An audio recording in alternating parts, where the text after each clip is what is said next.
All right. Ututoma, Umu Chineke. Ututoma, lovers of freedom. Ututoma, fellow Biafrans and friends of Biafra. My name is Raphael Ejimakor Nnamdi, also known as Pastor Van, Pastor Agape Love, by the grace of God, the acting minister of information, Biafra Republic Government in Exile.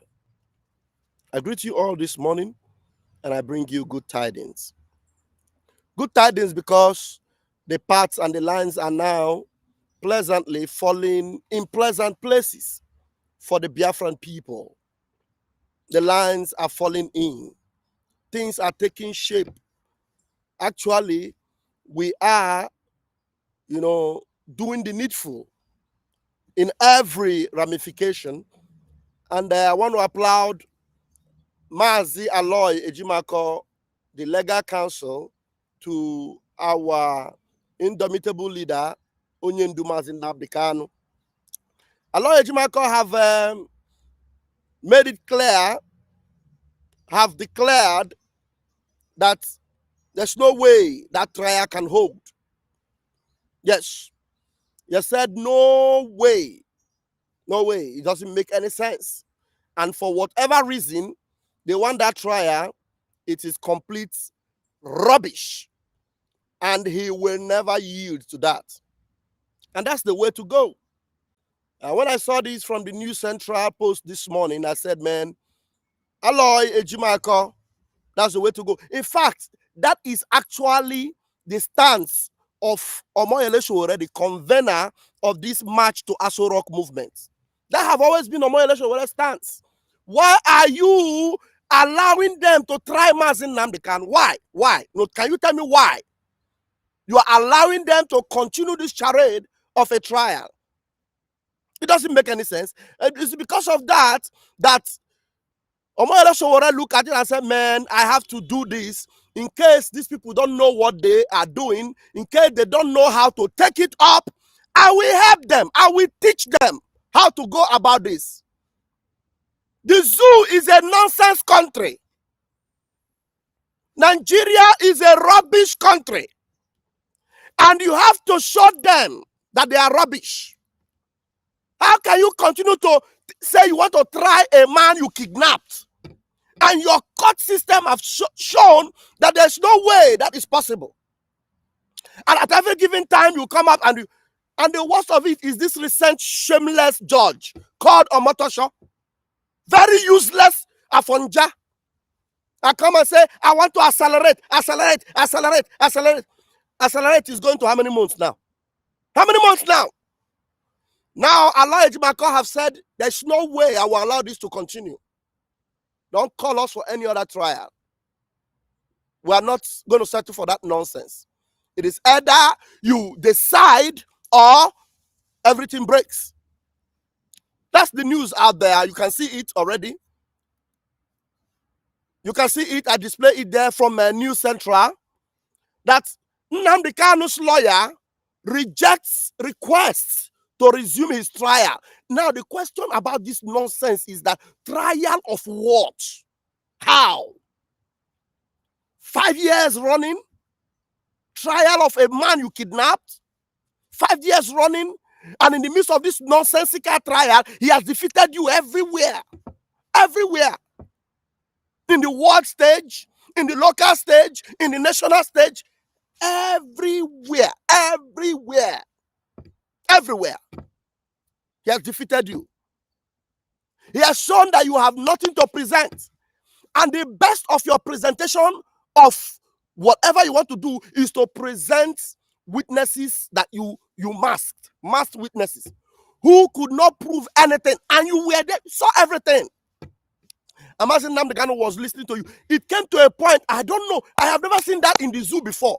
It came to a point whereby Nnamdi Kanu by himself had to respond to his case. It came to a point where the other lady that was handling it before, Binta Nyaku, was called out openly by Nnamdi Kanu. Can you believe that? That she has a case. Her husband is under trial for embezzlement. And they are using Nnamdi Kanu's case to hold her and tell her, you must condemn Nnamdi Kanu if we will free your husband. Did it not happen before you? Is it not Nnamdi Kanu that exposed it? Have any press shown it to you that Binta Nyaku's husband was a criminal that was already convicted or already allegedly whatever, already, caught by the system, and then they are holding him, and they say, okay, we are going to use your wife as a judge to make sure we condemn this our enemy who has not done anything. And Binta Nyaku was playing as if she was nice to Nnamdi Kanu and going back and forth. And at the end of the day, Nnamdi Kanu told her, look, if you cannot handle this case, tell them and recuse yourself. If you can't, just hands off. And then Nnamdi Kanu had to do what we call Ekowa Akoyibo Nsugbe. I don't know how to explain that in English. Nnamdi Kanu had to let the cat out of the bag. Had to tell the whole world, this is the reason why this woman is turning me ton, because her husband has been convicted or have been found to have stolen the money that belonged to the people. The husband has been found to be an embezzler, have embezzled money, millions of dollars. And because they want to use his wife to convict me and set the husband free, that's why she is doing all these things. And she cannot even come to a conclusion. She was coming from left, right, and center. And then Nnamdi Kanu told her openly, you cannot handle this case. Remove your hand from it. And we are all aware of what happened. How she decided to say, okay, I'll wash my hand. She took that Nnamdi Kanu's exposition of her husband and distanced herself from the case. And the people that put her in were insisting. Do you remember they were insisting? They were insisting and saying, Mbinta Nyako must come. Even some of the journalists were saying, what if they bring the case back to her? What will you do? What if they ask her to continue? Mazi Nnamdi Kanu told them, in this particular case, she has no right whatsoever to continue. And do you remember that he stood up till now? Now, Mazi Nnamdi Kanu is the one that was even lecturing them about their judicial system, telling them that they are ignorant of their own law in their own court. Have you ever seen that happen in Nigeria before? And one funny thing is that Mazi Nnamdi Kanu have always been right, always.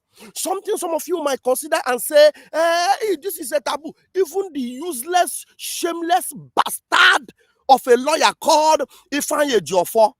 Ifeanyi Ejiofor came out and said, Nnamdi Kanu committed abomination. Till tomorrow, have you people ever heard anybody, even in the law system, or even the journalists anywhere, have anyone accused Mazi Nnamdi Kanu of committing abomination for that act? Because they knew he was right. Because they knew he is always exposing them. He always told them, I will bring down the zoo with the truth. Anywhere he goes, he speaks the truth.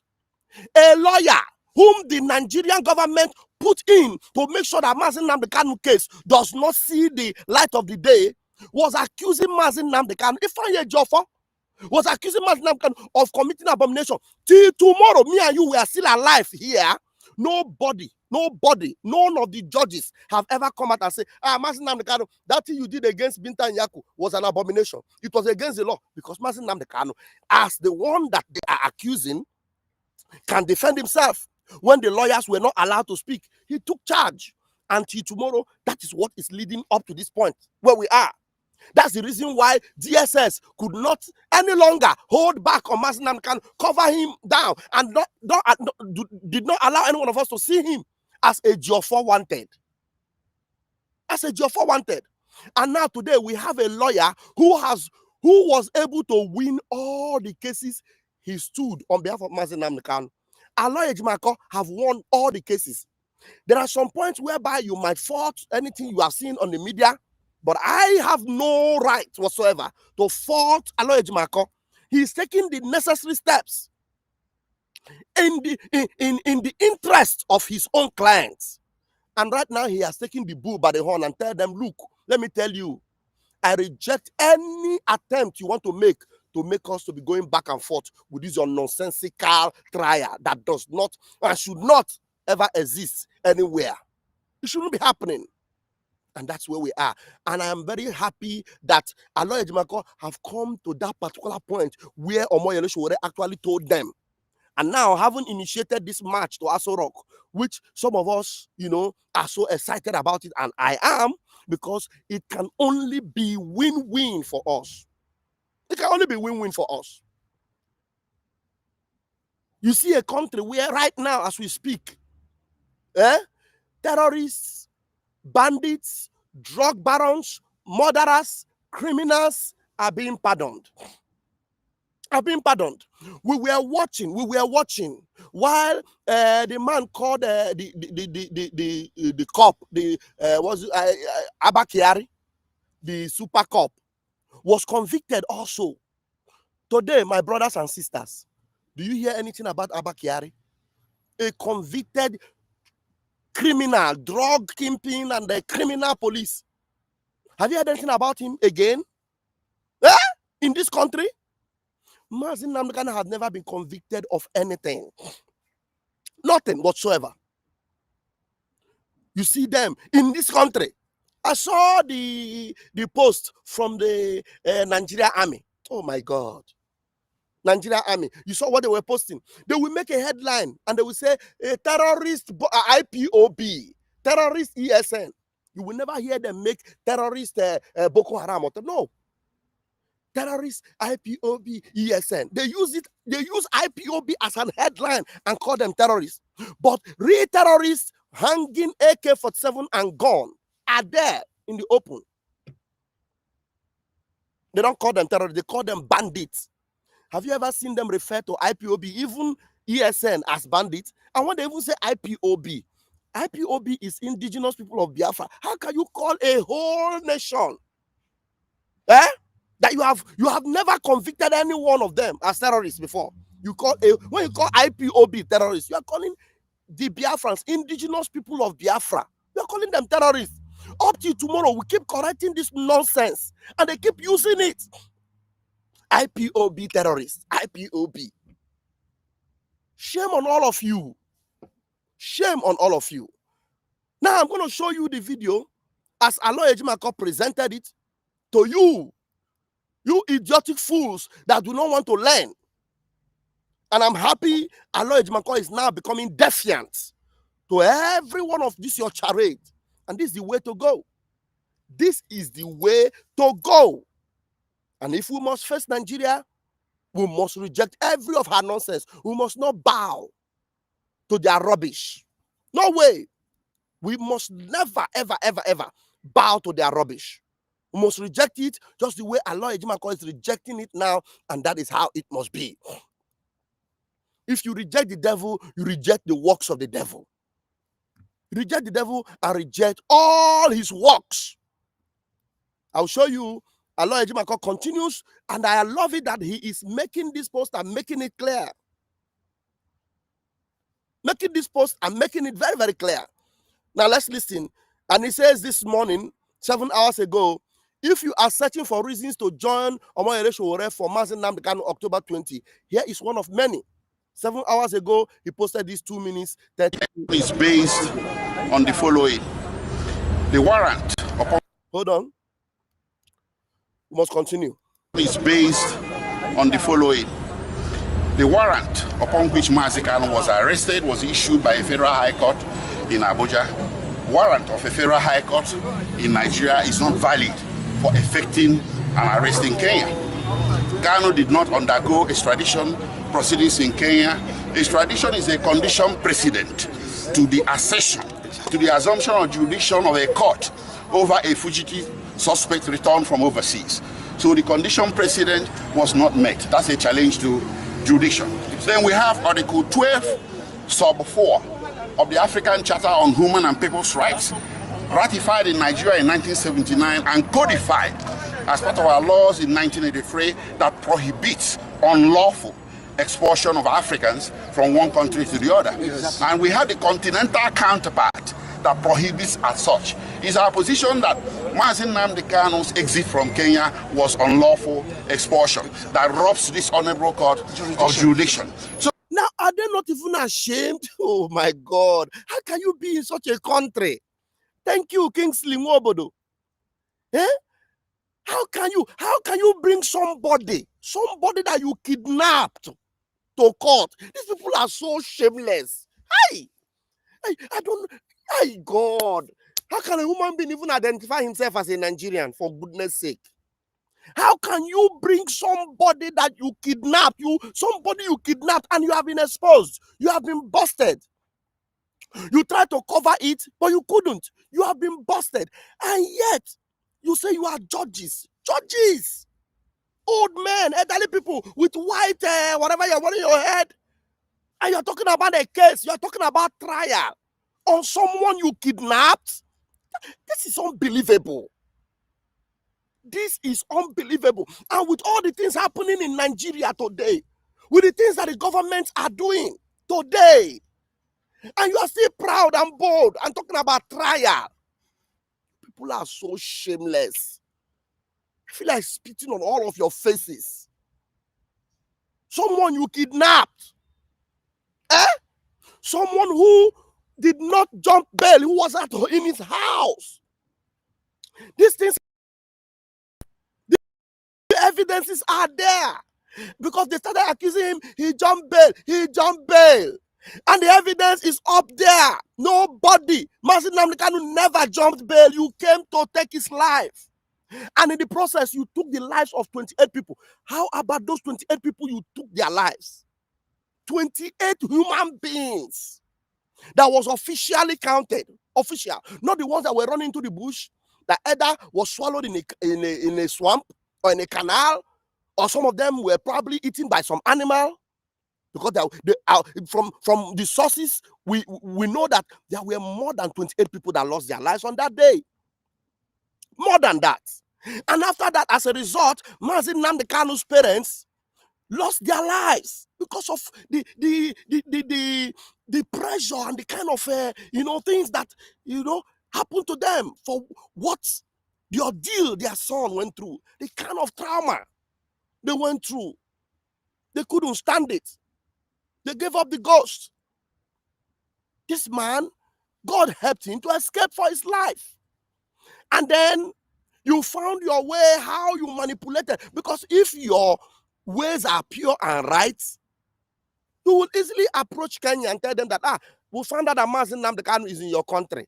Look at what he did in Nigeria. He ran away. You go to court and follow the procedure. You couldn't, because he did not jump bail. If really Mazi Nnamdi Kanu jumped bail, Nigeria, of which I know, would have followed up officially. And they will be calling Mazi Nnamdi Kanu all the names in this world to make sure they bring him in with that disgrace they were hoping.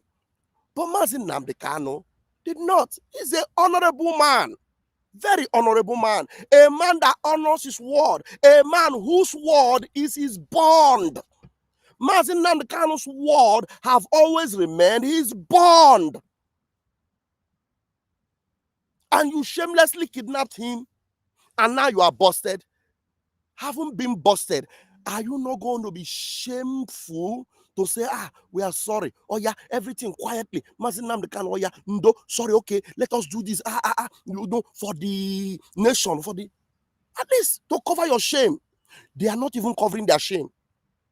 If any judge is wise, when they allocate Mazi Nnamdi Kanu's case to you, and you are a judge, you have a future, you have a family, you know what it means in history, that the whole world will remember that you, Omoto Shaw, you are the judge that took over the case. That was a caseless case. A case that had no jurisdiction. A case that was a crime on its own. That means you want to sit over a crime to judge a case. And you call that case a criminal case. And the whole world will remember you for that for eternity. It will be on history that look at what you have done. The highest thing you would do as a human being is to recuse yourself and say, no. You will not stain my job or my life, my future with this kind of case. I will not be involved. If worse come to worse, you will say, no, I am going to retire as a judge to save your own future. You don't join Nigeria in their crime. Can't you see the lady of the appeal court? Immediately all these whole things happened. You see her today, she has left with her head high. And now she wrote a book to shame all of you, to tell you people that, look, all these things you are doing, if you don't stop, not only will you be destroyed as the judiciary, it will destroy Nigeria as a nation. And you people will not learn. They are still talking about a trial. Trial of what? Mazi Nnamdi Kanu to save you. And every attempt Mazi Nnamdi Kanu is making, and his lawyers are making, it is to systematically, save you or shame, because you are the ones that are supposed to take that step. When Mazi Nnamdi Kanu presented a no-case submission, it was a step that you would have used to escape Nigeria. A step you would have used to escape and then, free yourself. And then you throw it out. And as you are throwing it out, no case, you throw it out, your president is pardoning over 150 something, almost 200, criminals, murderers, drug barons, pardoning them. Terrorists are having peace deals. Now, I saw a drone, armed drone. Terrorists, Boko Haram, are now using armed drones. Armed. They armed the drone and they are using it.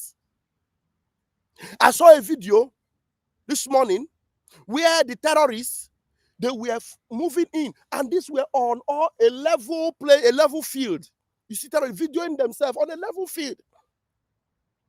And you as a nation, all you need was an area surveillance of all those places, and then you just pick out all the terrorists. Go to Burkina Faso. They can't try it. When they move like that, you know what Traore's men do?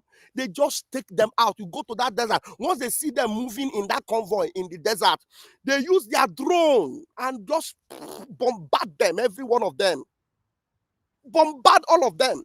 Later, you go to that desert, you will see carcasses of these criminals and these terrorists. You see their carcass all over the desert. That's why the army of Burkina Faso, they are formidable and strong.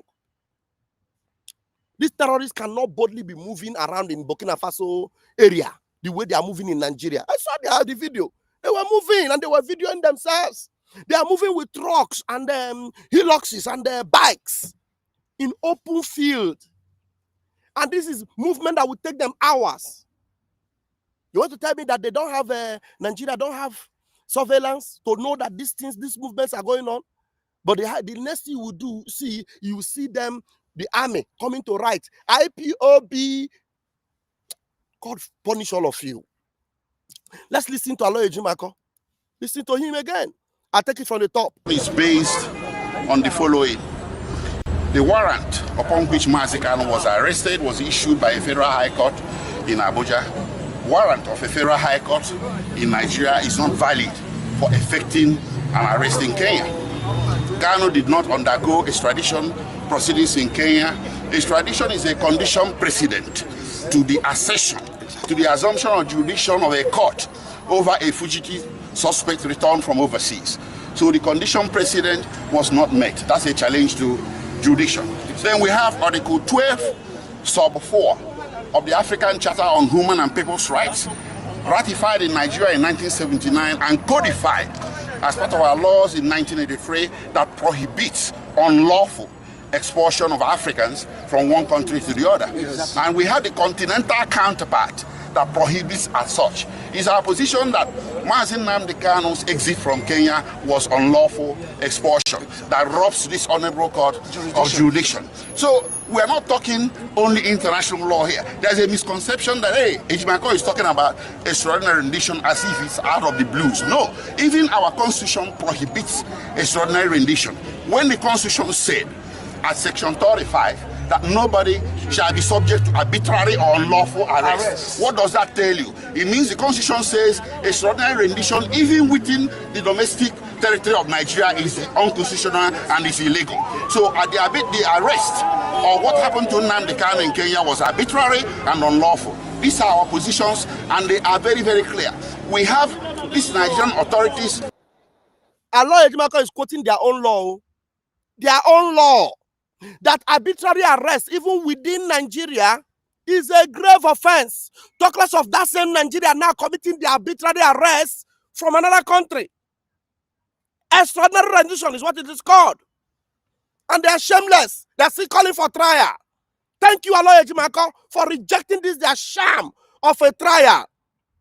And I, of course, know that when they call you again, you will tell them, look, if you are calling us again, call us to come for this conclusion, for the end of all this nonsense. To support all these things, and that is why extradition is important, and that is why United States, with all her military might, came to Nigeria. They want our top policeman, Abba Kyari. They didn't take him by force. They approached the Nigerian government. They have the military, everything.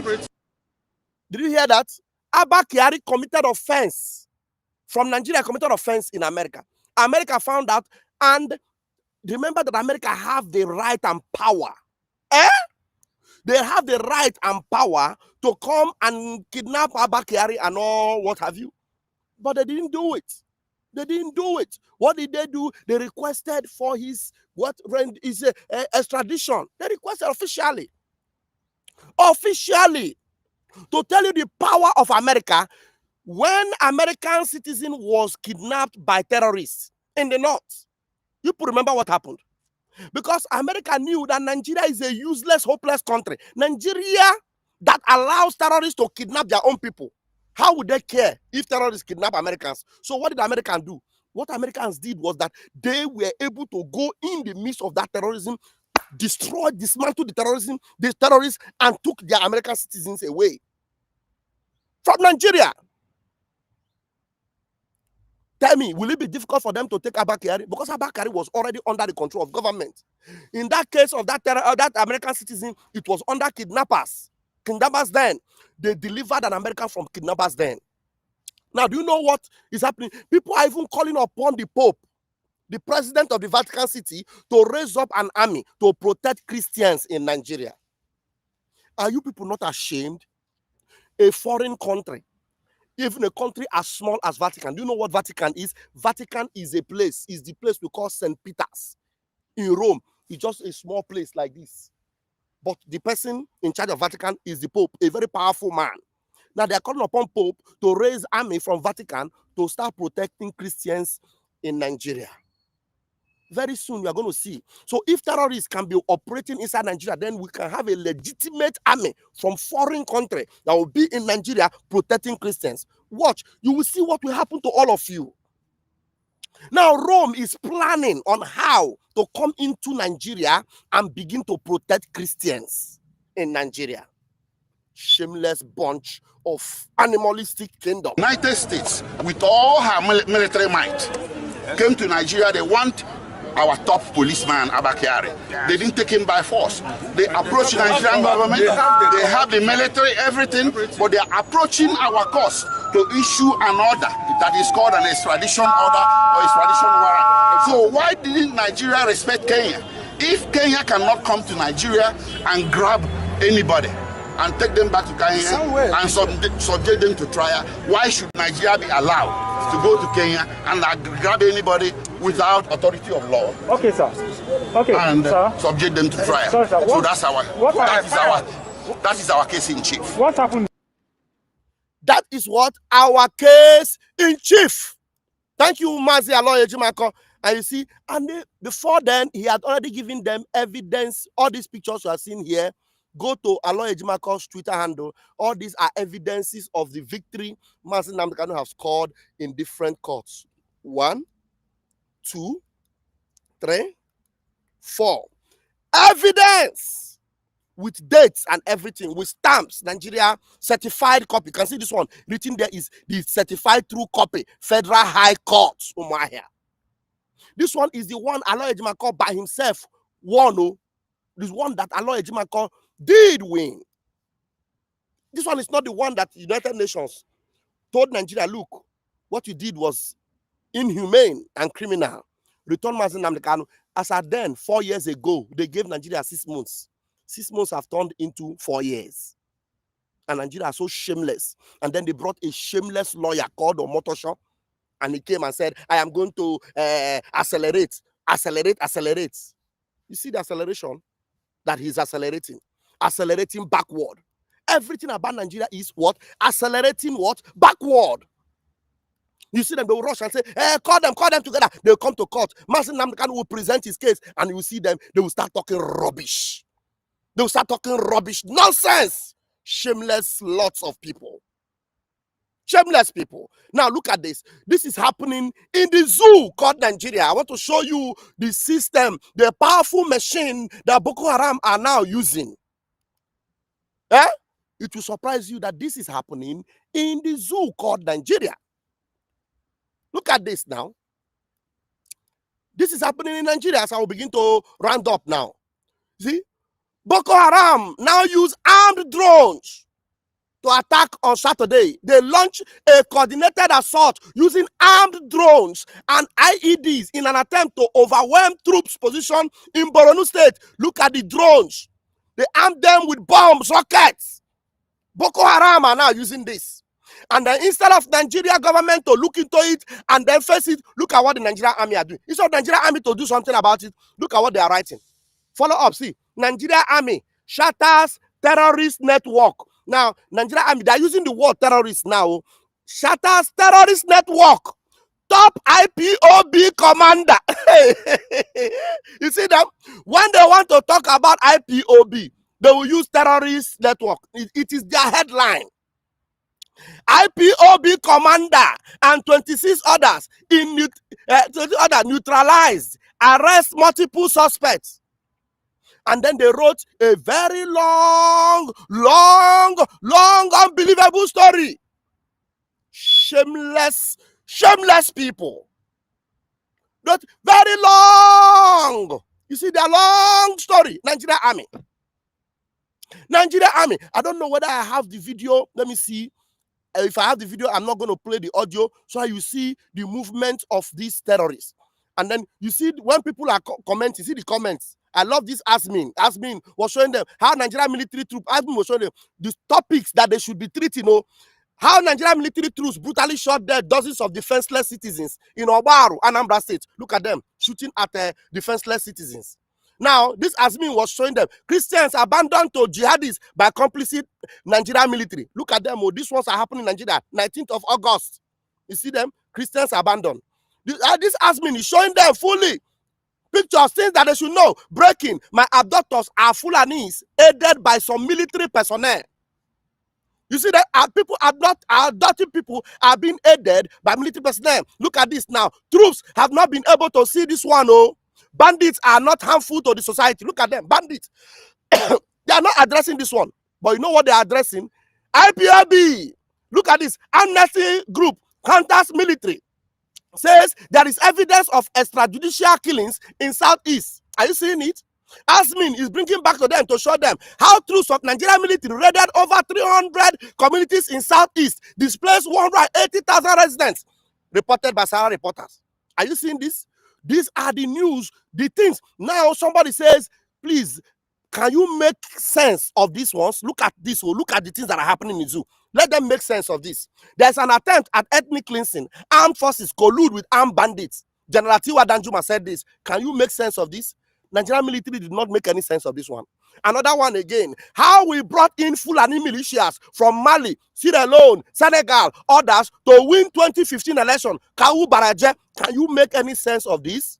No, Nigerian military did not make any sense of that. Another one. Breaking news. Over 300 innocent people have been disappeared by Nigerian military in Aba. Can you make any sense of this, you bastard? You cannot make sense of it, but you will now make a headline. IPOB terrorists. Thunder will destroy all of you.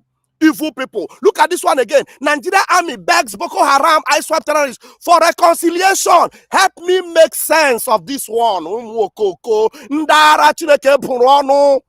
Obodo Chineke Burono, thunder will destroy all of you.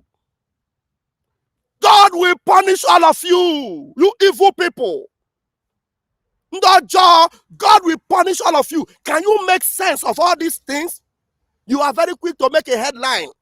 IPOB terrorists, and that is why terrorists is making a meat of all of you.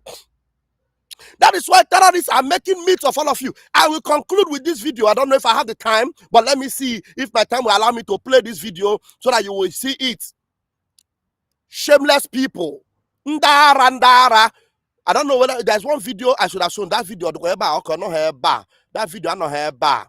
Oh my God. But anyway, I will, let me just play this one so that you will see.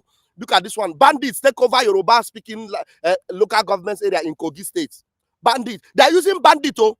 You see them every time they want to talk about people taking over. They say they use bandits. They don't use terrorists. Oh. They use bandits. Consciously, they use bandits. They use, you see, bandits. But when it comes to IPOB, IPOB is indigenous people of Biafra. Oh. You see Nigerian military, Nigeria Army shatters terrorist network. Top IPOB.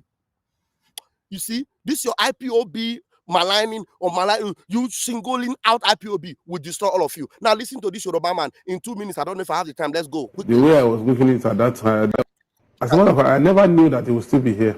We will still be talking about his incarceration today. Because the way I was looking at it at that time, with the coming in of Bianca Ojukwu and the rest of them, I thought it was going to be a fait accompli.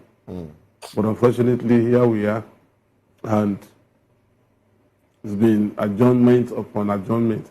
I was discussing with my friend this morning when I looked at his appearance on video. I said, this man is obviously not a happy person anymore. Okay. He's just trying to play the way Mandela was playing to the emotion of the people of South Africa.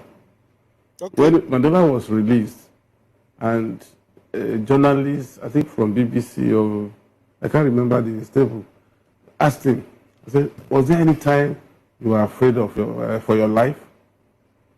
He said several times. He said each time he appears in court and is being taken back to prison, he feels dejected that it may just be the last opportunity of seeing the outside world.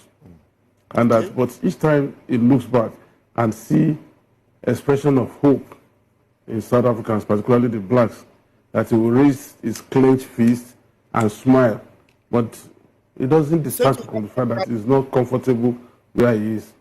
Only Nnamdi Kanu would know how he feels. How he truly feels. You know, to be incarcerated, not seeing your children, not seeing your wife, not seeing your immediate family, not even your extended family in the last 4 or 5 years. Only Nnamdi can feel it. All right. Then. And so that is the more reason why we should find a way. There could be still be political solution, but not grandstanding. All right. Then. Are you hearing that? This one is a Fonja person speaking. Some of them, the shame is now catching them. But Nigeria government have no shame. Some of them are now ashamed and they are speaking out. But Nigeria government, Tinubu, have no shame. All the people that are in charge of DSS right now, they are Yoruba people. The lawyers that are opposing Nnamdi Kanu, that are actually judging the case of Nnamdi Kanu, they are all Yoruba people. Now use your tongue and count your teeth. I'll leave it here until I come back this afternoon. Airborne, Biafrans, we must continue. Anybody that is not supporting Omoyele, there's a topic I want us to discuss this afternoon about the people, the House of Assembly people from Aba. The House of Assembly people from Aba, up till now, they have not responded to Omoyele. We are going to address them this afternoon. Ndaba, all these people, unless OT boys are yet to confirm that they will join Omoyele on the 20th of October. We are going to address their issue this afternoon. I am Vam Vam Vam. Please share this video and let it go viral. Tell Alex Oti and his boys